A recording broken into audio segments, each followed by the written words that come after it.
Ngayon ay alamin na natin ang update sa Tropical Storm Kabayan na napanatili ang lakas habang dumatawid sa Mindanao. Ihahatid yan ni Pag-asa Weather Specialist Rhea Torres. Magandang araw po sa ating lahat. Sa update po muna sa binabantayan natin na si Bagyong Kabayan. Itong si Bagyong Kabayan ay naglandfall na po sa may Manay, Davao Oriental.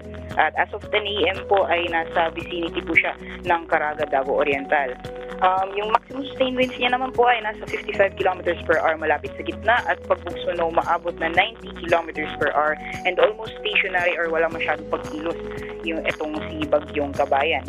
So ngayon po, since humina na po siya into a tropical depression category, nakataas po ang tropical cyclone wind signal number 1 sa mga lalawigan ng Misamis Oriental, Camiguin, Bukidnon, Davao de Oro, northern portion ng Davao Oriental, Misamis Occidental, Lanao del Norte, Lanao del Sur, Davao del Norte, Davao City, northern portion ng Cotabato, northern portion ng Maguindanao, western at central portions ng Zamboanga del Norte, western at central portions ng Zamboanga del Sur, Zamboanga, Sibugay, Dinagat Islands, Surigao del Norte, Agusan del Norte, Surigao del Sur at Agusan del Sur. Nakataas din po ang signal number 1 sa southern Leyte, southern portion ng Samar, southern portion ng eastern Samar, Cebu kasama ang Camotes Islands, Bantayan Islands, Bohol, Siquijor, Negros Oriental, Negros Occidental at Guimaras. Nakataas din po ang signal number 1 sa southern portion ng Palawan kasama ang Cagayan Silio Islands. Sa ating mga kababayan po sa mga nabanggit na lugar, pinag-iingat pa rin sa mga posibleng malalakas na hangin at dulot nitong si Bagyong Kabayan. Samantalang sa mga pag-ulan naman po malaking bahagi ng Mindanao pati na rin ang Visayas makakaranas po ng malalakas mga pag-ulan.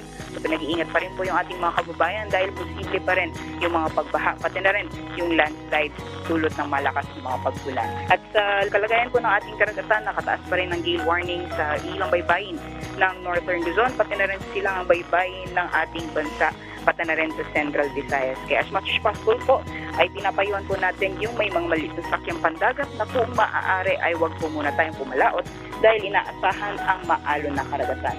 At sa mga susunod na araw po, inaasahan natin possible pa rin lumabas na ating 50 area of responsibility etong si Bagyong Kabayan habang generally westward yung kanyang pagkilos. So possible exit niya po ng PAR ay nasa between Tuesday until Wednesday. At maging lagi lang po ng panahon sa nalalabing bahagi ng ating bansa, patuloy pa rin ang pag-iral ng northeast monsoon or hanging amihan sa malaking bahagi ng Luzon.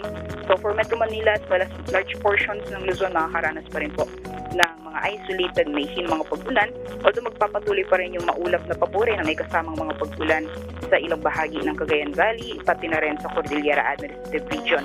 Yung Sheila naman po ay patuloy pa rin nakaka-apekto, posible pa rin magdala ng maulan na panahon sa Bicol Region. Ito po yung lowest temperatures po natin sa ating bansa. At ito naman po yung dam updates natin as of 6 a.m.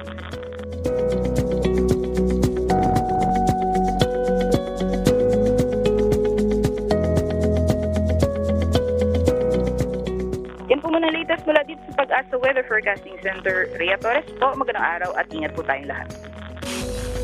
Maraming salamat Pag-asa Weather Specialist Rhea Torres at paalala muli sa ating mga kababayan para maging ligtas sa lahat ng pagkakataon mula sa epekto ng pabago-bagong panahon. Ugaliing tumutok dito lang sa PTV Info Weather.